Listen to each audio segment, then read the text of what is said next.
നമുക്ക് ആദർശിന്റെ നയനയുടെ നാളത്തെ നല്ലൊരു കഥ കേട്ടാലോ? അതിനു മുമ്പായി ആദ്യമായി കാണുന്നവരുണ്ടെങ്കിൽ ചാനൽ ഇഷ്ടപ്പെട്ട ഒന്ന് സബ്സ്ക്രൈബ് ചെയ്യാൻ മറക്കരുതേ. വീഡിയോ ഇഷ്ടപ്പെടുവാണെങ്കിൽ ലൈക്ക് ചെയ്യാനും നിങ്ങളുടെ വിലയേറിയ അഭിപ്രായങ്ങളൊക്കെ രേഖപ്പെടുത്താനും മറക്കരുത് കേട്ടോ. അങ്ങനെ നാളത്തെ കഥയില് നന്ദുവിനെ അനി ഫോൺ ചെയ്യുവാണ്. ഫോൺ ചെയ്ത് വിശേഷങ്ങളൊക്കെ പറയണ സമയത്താണ് നന്ദു ആ കാര്യം പറയണേ. താൻ ആദർശേട്ടനെ കാണാൻ പോയിട്ടുണ്ടായിരുന്നു. എത്രയും പെട്ടെന്ന് തന്നെ ആദർശേട്ടൻ ആ വീട്ടിലേക്ക് അനന്തപുരിയിലേക്ക് തിരികെ പോണം. പക്ഷെ അതിനു മുമ്പ് പല രഹസ്യങ്ങളും കണ്ടുപിടിക്കേണ്ടതായിട്ടുണ്ടെന്ന് പറഞ്ഞു. അനി പറഞ്ഞു, എനിക്കാണെങ്കിൽ വീട്ടിലേക്ക് പോകാൻ തോന്നുന്നു പോലും ഇല്ല നന്ദു, നിനക്കറിയാലോ. ആദർശേട്ടനില്ലാതെ ആ വീട്ടിലേക്ക് ഞാൻ എങ്ങനെ ചെന്ന് കയറുന്നത്? അതിനേക്കാൾ ഉപരി ഇപ്പൊ മൊത്തത്തിലൊരു തകർച്ചയല്ലേ. അപ്പൊ എല്ലാവരുടെയും മുഖത്ത് നോക്കാനായിട്ട് എനിക്കും ബുദ്ധിമുട്ടാന്ന് പറഞ്ഞു. നന്ദു പറഞ്ഞു, നീ ഇങ്ങനെ ഒളിച്ചോടി മാറിപ്പോയി നിൽക്കരുത്. എത്രയും പെട്ടെന്ന് തന്നെ അവിടുത്തെ കാര്യങ്ങളൊക്കെ നടത്തിയിട്ട് വീട്ടിലേക്ക് തിരികെ വരണം. അതാണ് ചെയ്യേണ്ടതെന്ന് പറഞ്ഞു. അനി പറഞ്ഞു, ശരി, ഞാൻ ആദർശേട്ടനെ ഇതിനായിട്ടും വിളിച്ചിട്ടില്ല, എനിക്കെന്തോ ഭയങ്കര ബുദ്ധിമുട്ടാന്ന് പറഞ്ഞു. അപ്പോഴേക്കും നന്ദു പറഞ്ഞു, നീ പേടിക്കണ്ട, ധൈര്യമായിട്ടിരിക്കുക. ആദർശേട്ടനെ കുടിക്കിയത് ആരാണെങ്കിലും അവരെ ഉറപ്പായിട്ട് നമ്മളെ കൈയോടെ പൊക്കിയിരിക്കും. ഇതിന്റെ പിന്നിൽ ആരാ ഉള്ളെങ്കിൽ അവരെ നമ്മൾ കണ്ടെത്തിയിരിക്കും. അങ്ങനെയൊക്കെ എനിക്കൊരു ധൈര്യമൊക്കെ കൊടുക്കുന്നുണ്ട്. കുറച്ച് സമയം കഴിഞ്ഞപ്പോൾ അനി ആദർശിനെ വിളിക്കുകയാണ്. ആദർശിനെ വിളിച്ച് സംസാരിക്കുന്ന സമയത്ത് ആദർശ് അനിയോട് കാര്യങ്ങളൊക്കെ ചോദിക്കുന്നുണ്ട്. അപ്പൊ ആദർശ് ചില കാര്യങ്ങൾക്ക് വേണ്ടി അനിയെ പറഞ്ഞു വിട്ടിട്ടുണ്ടായിരുന്നു. പിന്നീട് ആദർശിനോട് അനി പറഞ്ഞു, എന്നാലും ഏട്ടൻ ആ വീട് വിട്ട് ഇറങ്ങേണ്ട കാര്യം ഇല്ലായിരുന്നു.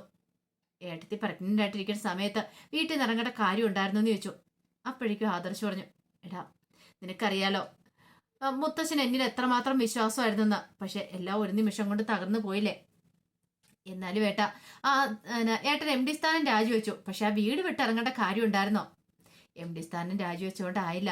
എനിക്ക് മുത്തശ്ശന്റെ മുന്നിൽ തല ഉയർത്തി പിടിച്ച് നിൽക്കണമെങ്കിൽ എനിക്ക് ആ വീട് വിട്ട് ഇറങ്ങണമായിരുന്നു. ഇനിയിപ്പോ ആരാ ആദർശേട്ട കമ്പനിയൊക്കെ നോക്കുന്നത്? ഒരുപക്ഷെ നീ ആയിരിക്കും ഇനി കമ്പനിയുടെ അടുത്ത എം ഡി എന്ന് പറഞ്ഞു. നീ ആണെങ്കിൽ എനിക്ക് സന്തോഷമുള്ളെന്ന് പറഞ്ഞു. പക്ഷെ ഇത് കേട്ടപ്പോ അനി പറഞ്ഞേ, അതൊന്നും ശരിയാകത്തില്ല ആദർശേട്ടാ. ആദർശേട്ടന്റെ നാലിലൊന്നും കഴിവ് പോലും എനിക്കില്ല. ഒരു കമ്പനിയെ മുന്നോട്ട് കൊണ്ടുപോകാനുള്ള പ്രാപ്തിയൊന്നും എനിക്കായിട്ടില്ല. ഉറപ്പായിട്ടും എനിക്ക് ആ ഒരു പദവി വേണ്ടെന്ന് പറയണേ. വേറെ ആര് വേണമെങ്കിലും ആയിക്കോട്ടെ, വല്യച്ഛനുണ്ടല്ലോ അല്ലെങ്കിൽ അച്ഛനുണ്ടല്ലോ, അവരിലെ ആരില് വേണ്ട ആയിക്കോട്ടെ. പക്ഷെ എനിക്കൊരിക്കലും ആദർശേട്ടനെ ഇരുന്ന കസലിൽ ഇരിക്കാൻ പറ്റില്ല എന്ന് പറഞ്ഞു. ആദർശ് പറഞ്ഞു, ഇനിയിപ്പോൾ അതിനെക്കുറിച്ചൊന്നും നീ പറഞ്ഞിട്ട് കാര്യമില്ല. നമ്മളൊരു കാര്യം ഏൽപ്പിച്ചിട്ടുണ്ടെങ്കിൽ അത് ഭംഗിയായിട്ട് നിർവഹിക്കാൻ നോക്കണം. പിന്നെ നിനക്കറിയാലോ ഇപ്പൊ അനന്തപുരി കുടുംബത്തിലും അതുപോലെ കമ്പനിയും കുറെ പ്രശ്നങ്ങളൊക്കെ ഉണ്ട്. ആ പ്രശ്നങ്ങളൊക്കെ പരിഹരിക്കണമെങ്കിൽ ഞാൻ മാറുന്നേ മതിയാകത്തുള്ളൂ. നീ ധൈര്യമായിട്ട് വീട്ടിലേക്ക് പോകണം. അവിടെ ചെന്ന് കഴിയുമ്പോൾ അവർ പറയുന്ന എന്താണോ അത് നീ അനുസരിക്കണമെന്ന് പറഞ്ഞു. പക്ഷെ എനിക്ക് നല്ല വിഷമം ഉണ്ടായിരുന്നു. ആദർശിന് അത്ര കഴിവും പ്രാപ്തിയും തനിക്കില്ലെന്ന് എനിക്ക് നല്ല വ്യക്തമായിട്ട് അറിയാം. ആദർശാണെങ്കിൽ എല്ലാ കാര്യങ്ങളും നല്ല ഭംഗിക്ക് ഇത്രയും കാലം നോക്കി നടത്തിക്കൊണ്ടിരുന്നേ. അതിന്റെ ഒരു വിഷമം എനിക്കുണ്ടായിരുന്നു. ഇതേ സമയത്ത് ആദർശന് മുംബൈയിലെ ആ ഹോട്ടലിലെ CCTV ഫുട്ടേജും കാര്യങ്ങളും കിട്ടുന്നുണ്ട്. അപ്പൊ അതിനകത്ത് ആ ഗ്രീന എന്ന് പറയുന്ന അവളുണ്ടായിരുന്നു. ആദർശ് അത് നോക്കുകയാണ്. തന്നെ വന്ന് സ്വീകരിക്കുന്നതും തിരിച്ചു കൊണ്ടുപോകുന്ന എല്ലാ കാര്യങ്ങളും. അപ്പൊ ഹോട്ടലുകാർക്കും അതിനകത്തൊരു പങ്കുണ്ടോ എന്നൊരു ചിന്തയൊക്കെ ആദർശന് മനസ്സിലുണ്ട്. പിന്നീട് നന്ദുവിനെ വിളിച്ചിട്ട് നന്ദുവിനോട് ആദർശ് കാര്യങ്ങൾ പറയാണ്. നിന്റെ ഫോണിലേക്ക് ഞാനൊരു വീഡിയോ അയച്ചിട്ടുണ്ടെന്ന് നോക്കാൻ പറഞ്ഞു. അങ്ങനെ നന്ദു ആ വീഡിയോ പരിശോധിക്കുകയാണ്. ആ CCTV ഫുട്ടേജും കാര്യങ്ങളൊക്കെ പരിശോധിക്കുകയാണ്. ആ ഗ്രീൻ എന്ന് പറയുന്ന പെൺകുട്ടിയെ കണ്ടു. ഇവളാണല്ലേ ആള്. അങ്ങനെയാണെങ്കിൽ ഇവളെ കുറിച്ച് അന്വേഷിക്കണോ ഇല്ലെന്ന് നന്ദു തീരുമാനിക്കുകയാണ്. അപ്പൊ ചെങ്ങന്നൂരാണ് അവളുടെ വീടെന്നുള്ള കാര്യങ്ങളൊക്കെ നന്ദുവിന് അറിയായിരുന്നു. പിന്നെ ഒട്ടും നന്ദു മടിച്ചില്ല. അവളെ കുറിച്ച് അന്വേഷിക്കാനായിട്ട് ഇറങ്ങി പുറപ്പെടുവാണ്. അവള് എങ്ങനെയാ, എത്ര കാര്യ, അവളുടെ പിന്നിൽ ഇനി ആരൊക്കെയുണ്ട്? ഒരുപക്ഷെ അവളെ കണ്ടെത്തുവാണെങ്കിൽ അവളുടെ പിന്നിൽ ആരാന്നറിയാം. അവളെ ഈ ഒരു കാര്യം ചെയ്യാനായിട്ട് പറഞ്ഞു വിട്ട ആരാന്ന്. പണത്തിന് വേണ്ടിയിട്ടാ അവളത് ചെയ്തെന്നുള്ള കാര്യം ആദർശിന് നന്ദുവിനൊക്കെ അറിയാം. പക്ഷെ എങ്കിൽ ആര് പറഞ്ഞിട്ട് ഒരു പക്ഷെ അവളോട് ചോദിക്കുകയാണെങ്കിൽ കൃത്യമായിട്ടുള്ളതിന്റെ പേരുകൾ കണ്ടെത്താൻ സാധിക്കും. ഗ്രീന എന്ന് പറയുന്ന ആ പെണ്ണിനെ പൊക്കിയാൽ മാത്രം മതിയെന്ന് ഉറപ്പായി നന്ദുവിന്. ഇതേ സമയത്ത് അവന്തിക നാഗേന്ദ്രനെ കാണാൻ ചെല്ലുന്നുണ്ട്. നാഗേന്ദ്രനെ കണ്ട് നാഗേന്ദ്രനോട് കാര്യങ്ങളൊക്കെ പറയുന്നുണ്ട്. ഈ സമയത്ത് നാഗേന്ദ്രൻ പറഞ്ഞു, മോള് വിഷമിക്കേണ്ട, ആ വീട് ജലജയുടെ അവിടുത്തെ ബുദ്ധിമുട്ടുകളൊക്കെ അധികം വൈകാതെ തന്നെ മാറുമെന്ന് പറഞ്ഞു. എന്നാലും വെച്ചാ ചില സമയത്ത് അമ്മായി ആണെങ്കിലും അതുപോലെ ബാക്കിയുള്ളവരൊക്കെ അഭിയേട്ടനോടും അമ്മയോടും ഒക്കെ ഇടപെടുന്ന കാണുമ്പോൾ എനിക്ക് നല്ല സങ്കടം വരുന്നുണ്ട് മോളെ. അതിപ്പോ ഒന്നും ചെയ്യാൻ പറ്റില്ല. കുറച്ച് കാലം ഇങ്ങനെ അങ്ങോട്ട് പോയിട്ടേ കാര്യമുള്ളൂ. അറിയാലോ ആദർശ് ആ വീട് വിട്ട് പോയെങ്കിൽ കാര്യങ്ങളൊന്നും സേഫ് ആയിട്ടില്ല. അവൻ സത്യങ്ങളൊക്കെ കണ്ടുപിടിക്കും എന്നുള്ള കാര്യം ഉറപ്പാ. പക്ഷെ അതിനു മുമ്പ് നമുക്ക് നമ്മുടേതായ രീതിയിൽ പല കാര്യങ്ങളും ചെയ്തു തീർക്കേണ്ടതായിട്ടുണ്ട്. അവധി പറഞ്ഞു, ഒരു കാരണവശാലും അച്ഛനാണ് ഇതിന്റെ പിന്നിൽ ആരും അറിയാൻ പാടില്ല. ജ്വല്ലറിയുടെ വേരുകൾ തപ്പി മിക്കവാറും ആദർശ് ഇറങ്ങാൻ ചാൻസ് ഉണ്ട്. ഇപ്പോഴെന്താണെങ്കിലും മുത്തശ്ശൻ ആദർശാണ് ദേഷ്യമാണെന്ന് തോന്നേ. മുത്തശ്ശന് ഇതൊരിക്കലും പ്രതീക്ഷ കാര്യമായിരുന്നല്ലോ. നാഗേന്ദ്രൻ പറഞ്ഞു, നിന്റെ മുത്തശ്ശനെ നിനക്ക് അറിയത്തില്ലാഞ്ഞിട്ടാ മോളെ. അങ്ങനെ ഒരു കാര്യം ചെയ്യണമെങ്കിൽ 100 വട്ടം ആലോചിച്ചിട്ടേ ചെയ്യത്തുള്ളൂ. ആദർശനെ ആ വീട്ടിൽ നിന്ന് ഇറക്കി വിട്ടാലും അങ്ങേർക്കറിയാം ആദർശ് തെറ്റൊന്നും ചെയ്തിട്ടില്ല. ഇതിന്റെ പിന്നിൽ ആരാന്ന് ആദർശ് കണ്ടെത്തുന്നു. അതുകൊണ്ട് നമ്മൾ സൂക്ഷിക്കേണ്ട സമയത്ത് നമ്മൾ സൂക്ഷിക്കണം. പിന്നെ അറിയാലോ, നമ്മൾ പുതിയതായിട്ട് ഒരു ജ്വല്ലറിയും കൂടെ ഓപ്പൺ ചെയ്യാനായിട്ട് പോവാണ്. അതും അനന്തപുരിക്കാർക്ക് നല്ലൊരു തിരിച്ചടി തന്നെയാണ്. മൂർത്തി ജ്വല്ലറിക്കും തിരിച്ചടിയായിട്ടാണ് നമ്മൾ ആ ജ്വല്ലറി തുടങ്ങാൻ പോകുന്നത്. ഇത് കേട്ടപ്പോൾ അവന്തിക പറഞ്ഞു, അച്ഛാ, ഒരു ജ്വല്ലറി അല്ല 9 ജ്വല്ലറി തുടങ്ങണം. അതും ഈ മൂർത്തി ജ്വല്ലറിയുടെ അരികിലായിട്ട് തന്നെ വേണം. അവർക്കിട്ടുള്ള ഏറ്റവും വലിയ പണിയായിരിക്കും കൊടുക്കേണ്ടത്. പിന്നെ അതിനകത്ത് അവളുണ്ടല്ലോ, ആ നവ്യെ, അവളെ വിളിച്ചങ്ങോട്ട് മോഡലാക്കി അഭിനയിപ്പിച്ചാൽ മതി എന്ന് പറഞ്ഞു. അത് പിന്നെ മോള് പ്രത്യേകിച്ച് പറയേണ്ട കാര്യം ഉണ്ടോ? അതൊക്കെ ഞാൻ ഏറ്റെന്ന് പറയാണ്. നവ്യ എന്താണെങ്കിലും കുറച്ചു കാലം കൂടെ ഇങ്ങനെ വളർത്തിക്കൊണ്ടുവരാം. എന്നിട്ട് നമുക്ക് താഴേക്ക് ഇട്ടാൽ മതി. തൽക്കാലത്തേക്ക് അവൾക്ക് നമ്മളിലൊരു വിശ്വാസമുണ്ട്, അത് നശിപ്പിക്കാൻ പാടില്ലെന്നൊക്കെ പറഞ്ഞു.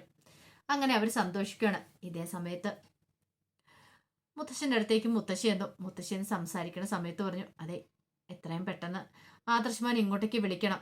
എനിക്ക് നയനമോളുടെ വിഷമം കണ്ടിട്ട് സഹിക്കുന്നില്ല. ഇപ്പൊ തന്നെ കണ്ടില്ലേ, ഈ കുടുംബത്തിൽ ജലജയ്ക്കോ അബിക്കോ ഒക്കെ ഭയങ്കര സന്തോഷമാണ്. അത് അവർ പുറമെ കാണിക്കുന്നില്ലെന്ന് മാത്രമേ ഉള്ളൂ. അവരുടെ ഉള്ളിൻ്റെ ഉള്ളിൽ സന്തോഷമാണ് ആദർശ് ഈ വീട് വിട്ട് പോയതുകൊണ്ട്. പക്ഷേ ബാക്കി ആർക്കും ഈ കുടുംബത്തിനൊരു സന്തോഷം സമാധാനമൊന്നുമില്ല. നയനമോൾ ആഹാരം കഴിക്കുന്നുണ്ടോയെന്ന് ചോദിച്ചാൽ കഴിക്കുന്നുണ്ടെന്ന് മാത്രമേ ഉള്ളൂ. അവളുടെ വയറ്റിൽ ഒരു കുഞ്ഞുള്ളതാ. ഇത് കേട്ടത് മുത്തശ്ശൻ പറഞ്ഞു, ഇതിനെക്കുറിച്ച് നമ്മൾ പലവട്ടം സംസാരിച്ച വസുന്ധരെ, ഇനി ഒരു സംസാരം വേണ്ടെന്ന് പറഞ്ഞു. എന്നാലും ഇത്ര വലിയ തീരുമാനം എടുക്കേണ്ട കാര്യം ഉണ്ടായിരുന്നു ഇദ്ദേഹം. കാരണം അത്ര വലിയ തെറ്റ് ആദർശം ചെയ്തിട്ടുണ്ടെന്ന് എനിക്ക് തോന്നുന്നില്ല. അവന് ഒന്ന് തിരികെ വിളിച്ചാൽ മതി, അവൻ ഇങ്ങോട്ടേക്ക് വന്നോളൂ എന്നൊക്കെ പറഞ്ഞു. പക്ഷെ മുത്തശ്ശൻ അതൊന്നും കേൾക്കാനായിട്ട് കൂട്ടാക്കിയില്ല.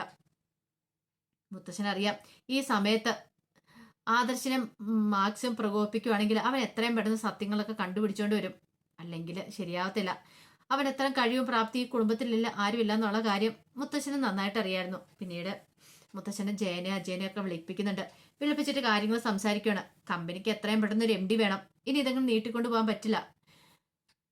ഞാൻ ആ കാര്യങ്ങളൊക്കെ നിങ്ങളോട് മുന്നേ പറഞ്ഞിട്ടുണ്ടായിരുന്നു, എങ്ങനെയായി എന്നൊക്കെ ചോദിച്ചു. അപ്പോഴേക്കും ജയൻ പറഞ്ഞു, അത് പിന്നെ അച്ഛാ, കമ്പനിക്ക് ഒരു MD എന്ന് പറഞ്ഞാൽ കഴിവും പ്രാപ്തിയുള്ളവരൊക്കെ വേണം. അന്നൊരു കാര്യം ചെയ്താലോ, ഇനിയിപ്പം അബിയെ ആക്കാൻ പറ്റില്ല, അനിയെ നമുക്ക് കമ്പനിയുടെ MD ആക്കിയല്ലോ എന്ന് ചോദിച്ചു. അപ്പോഴേക്കും അജയൻ പറഞ്ഞു, അത് വേണോ ചെയ്യട്ടെ, അതൊന്നും ശരിയാകത്തില്ല, അവൻ അതിന് മാത്രമുള്ള കഴിവും പ്രാപ്തിയൊന്നും ഇല്ല എന്ന് പറഞ്ഞു. മുത്തശ്ശൻ പറഞ്ഞു, എല്ലാവരും ഇങ്ങനെയായിരിക്കും ആദ്യം, പിന്നീട് ആ പൊസിഷനിൽ എത്തിക്കഴിയുമ്പോൾ അവരോരോ കാര്യങ്ങൾ ചെയ്താണ് വളരുന്നത്. പക്ഷെ അച്ഛാ, ഇപ്പൊ കമ്പനി തകർന്നുകൊണ്ടിരിക്കുമല്ലേ എന്ന് അജയൻ ചോദിച്ചു. ആ സമയത്ത് ഇപ്പം അവനെ കയറ്റിയിരുത്തിയിട്ടുണ്ട്, ശരിയാവുമെന്ന് എനിക്ക് തോന്നില്ല. മുത്തശ്ശൻ പറഞ്ഞു, പിന്നെ എന്തായാലും പോകുമ്പോഴേ നിങ്ങൾ തന്നെ പറ, പക്ഷെ കമ്പനിക്ക് ഒരു MD വേണം, MD ഇല്ലാതെ പറ്റില്ല എന്ന് പറഞ്ഞു. കമ്പനിയെ നല്ല രീതിയിൽ മുന്നോട്ട് കൊണ്ടുവന്ന ഒരാളായിരിക്കണം എന്ന് പറഞ്ഞു. അത് കേട്ടപ്പം ജയൻ പറഞ്ഞു, ഒരു കാര്യം ചെയ്യാം, ഒന്നുകൂടെ ഒന്ന് ആലോചിക്കട്ടെ, എന്നിട്ടൊരു തീരുമാനം എടുത്താൽ മതി എന്ന് പറഞ്ഞു. അതേ സമയത്ത് അനാമിയെ കാണാനായിട്ട് അഭി ചെല്ലുന്നുണ്ട്. അങ്ങനെ അവർ രണ്ടുപേരും കൂടെ ഒരു കോഫി ഷോപ്പിൽ ഇരുന്ന് സംസാരിക്കുകയാണ്. അനാമിക, എന്നാലും ഇത്ര പെട്ടെന്ന് ആദർശം എന്ന് പറയുന്നവനെ ആ വീട്ടിൽ നിന്ന് ഇറക്കി വിടുമെന്ന് ഞാൻ പ്രതീക്ഷിച്ചില്ല. ഈ കാര്യത്തിൽ നിന്റെ മുത്തശ്ശനെ സമ്മതിച്ചു തന്നിരിക്കുന്ന അബി പറഞ്ഞ്, തെറ്റ് ചെയ്താൽ മുത്തശ്ശന് ഒരിക്കലും ക്ഷമിക്കാനും പൊറുക്കാനും പറ്റില്ല. എന്നിട്ട് നീ തെറ്റ് ചെയ്തിട്ട് നിന്നെ എന്താ അവിടെ നിർത്തുന്നതെന്ന് ചോദിച്ചു. അതോ, എന്നെ ഒന്നും പറഞ്ഞിട്ട് കാര്യമില്ലെന്ന് മുത്തശ്ശന് മനസ്സിലാക്കണം, അതുകൊണ്ടായിരിക്കും. ഇനി എന്താണെങ്കിലും മൂർത്തി ജ്വല്ലറി തകർച്ച നമ്മൾ കാണാനായിട്ട് പോന്നെ.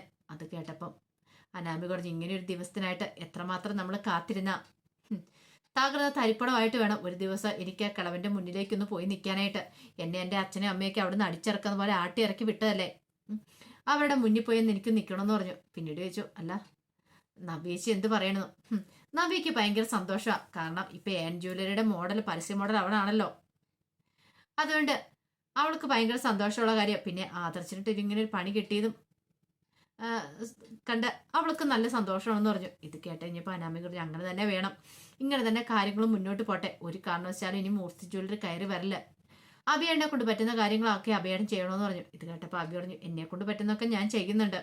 അധികം വൈകാതെ മൂർത്തി ജ്വല്ലറി നിലം പൊത്തിയെന്നുള്ള വാർത്ത അനാമയ്ക്ക് കേൾക്കാനായിട്ട് പറ്റുമെന്ന് പറഞ്ഞു.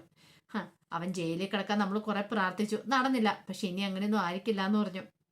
അങ്ങനെ അവർ സന്തോഷിക്കുകയാണ്. അപ്പോൾ അതിൻ്റെ വിശേഷങ്ങളൊക്കെ നമ്മൾ കാണാൻ പോകുന്നത്. ആ വിശേഷങ്ങൾക്കായി നമുക്ക് എല്ലാവർക്കും കാത്തിരിക്കാം കേട്ടോ. ഒരിക്കൽ കൂടി എല്ലാവർക്കും ശുഭരാത്രി നേർന്നുകൊണ്ട് നിർത്തുന്നു. നന്ദി.